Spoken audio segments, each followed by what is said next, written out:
নিজের বুকটা নবী সাল্লাল্লাহু আলাইহি ওয়াসাল্লামের সামনে এইভাবে দিয়ে দিয়েছেন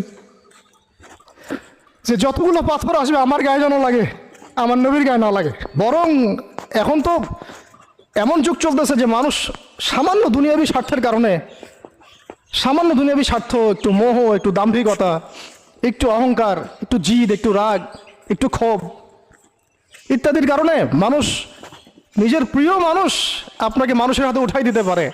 সবাই মিলে তাকে পাথর মারো, আমি তাকায় তাকায় দেখতেছি। আল কোরআনে বর্ণিত একমাত্র সাহাবীর নাম হচ্ছে যায়েদ ইবনে হারেসা রাদিয়াল্লাহু আনহু।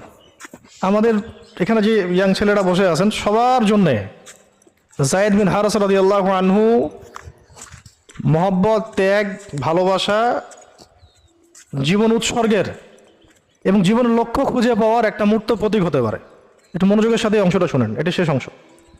একমাত্র সাহাবী আল কোরআনে বর্ণিত